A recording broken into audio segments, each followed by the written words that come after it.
The Great Depression took a brutal toll on the country and on California's real estate industry.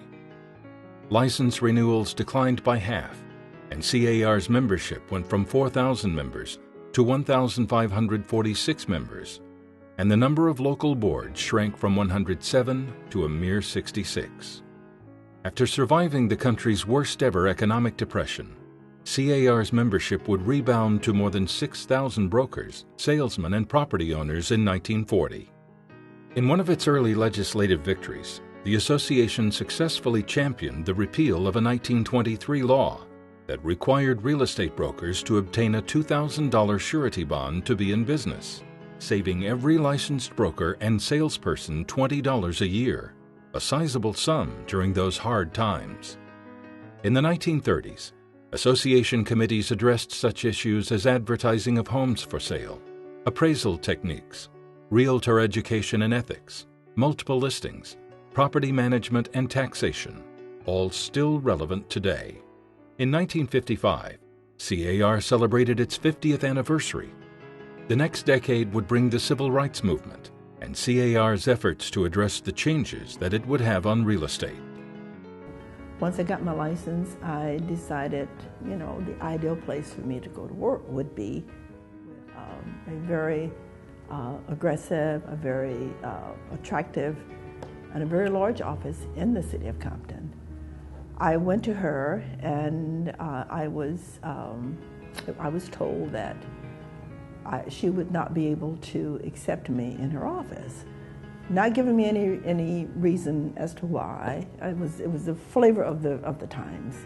In 1962, CAR created an Equal Rights Committee to educate realtors about a state association policy that required local boards to accept members without regard for their race, color, religion, or national origin.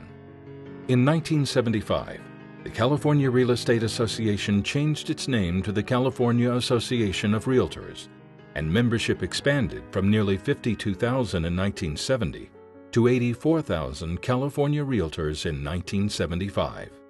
In the 80s, CAR established CARIMAC, an association-owned mortgage assistance corporation.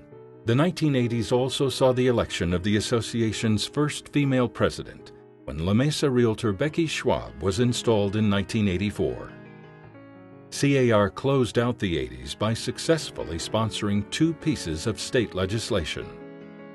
The first clarified agency relationships in real estate transactions, which required written disclosure of agency relationships and outlined agents' duties to home buyers and sellers. To the real estate community, it was all about disclosure. And there was a major lawsuit that was lost by the real estate parties that stood for the proposition that a realtor or a real estate licensee had to disclose not only what they knew, but what they should have known. The next decades would bring the digital age, and along with it, the computerization of the multiple listing service, electronic forms, and the move toward paperless real estate transactions.